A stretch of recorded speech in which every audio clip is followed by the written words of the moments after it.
It's time to talk about some contested past and critical discourse analysis.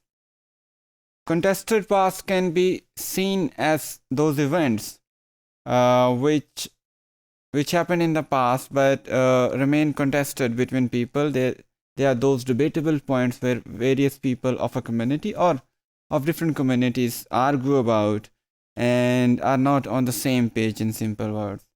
The past which created rift or which are creating rift about people within people these days. So the construction of contested past requires a semiotic mediation of experience that not only represents but also orients and organizes meaning. There is always some kind of mediation by certain people, by historians or other people in the construction of such past. These meanings are always tentative, obviously not final, and they can be, as they are always co-constructed and validated by a community. There is a possibility that about a certain event, a certain community would validate one account, and another community would validate another account. So we need to look for the finer meanings of such past in a way that it bridges the gap between communities and individuals instead of increasing it. Therefore, it gives us a very important corrective job.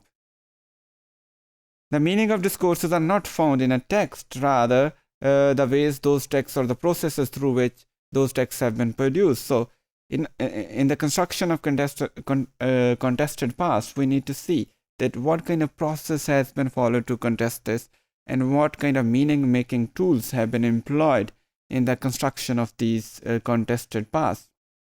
CDA has explored the way in which people make history and shape their historical consciousness in contested context. Yes, that's what I just said, that this gives us a very important task to look into these processes and ways in which people's consciousness has been shaped to create certain contested past.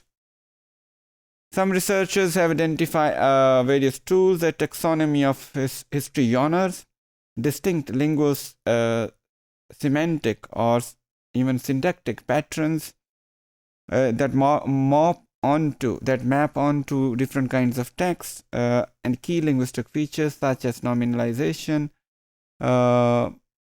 authorization of certain roles to people, certain titles, periods of reasoning within certain clauses, ambiguous use of conjunctions. There could be multiple tools which have been identified for the construction of contested past, which has been identified by various studies based on critical discourse analysis.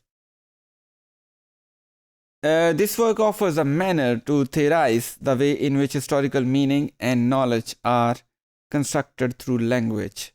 Therefore, there is a growing scholarship in CDA that explores contested discourses about the past, as it can help us to look into multiple processes which were employed in the construction of the same event by different people. So this could help us to get into ideological, not only ideological but also other hegemonic power relations which might have played behind such constructions. If we look at the examples, Martin 2008 explores how a children's book about Kokoda campaign during the Pacific War between Australia and Japan constructs reconciliation in a multimodal way. It constructs the parallel story of two soldiers, one Japanese and the other Australian, but the purpose is to construct reconciliation. Therefore, the multimodal analysis relates images and text, focusing on genre, thematic progression, agency, and evaluation. And what we find is the flow of information provides a balanced amount of space and time to Australian Japanese, because probably the focus was on reconciliation. That's why we can see a balanced allotment of space to both soldiers. Agency is constructed through middle voice as being caused from the inside, and the representation of the Japanese mitigates their role as aggressors in the region. So, which could possibly be a common perception it has been mitigated through the development of text.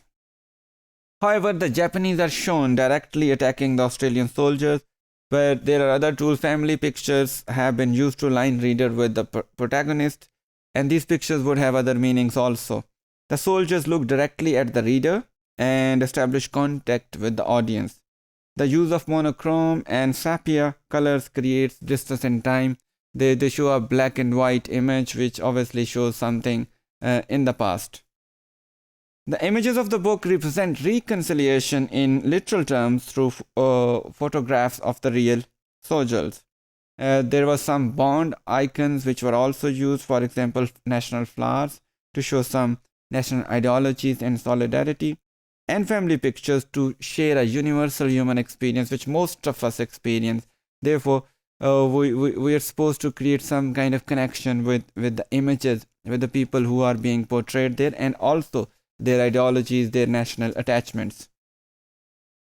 The visual and narrative meaning complement each other and cooperate to construct the discourse of reconciliation. This is what I mentioned already, that all these models, pictures, images, bond icons, and the words were employed carefully to create some kind of reconciliation instead of a rift between the warring nations in the past.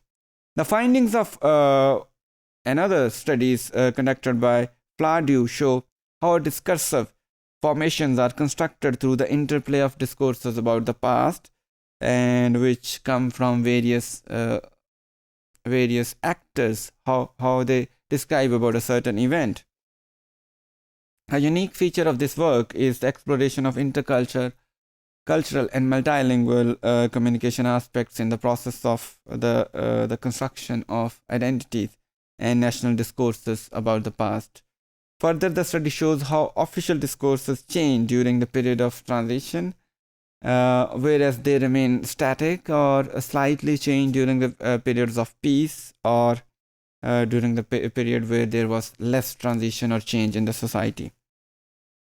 A distinctive feature of historiographical approach is the claim that there is a role for discourse analysts in the making or the writing of history, so that the critical readings of those events which have been mentioned in historical accounts may be generated within.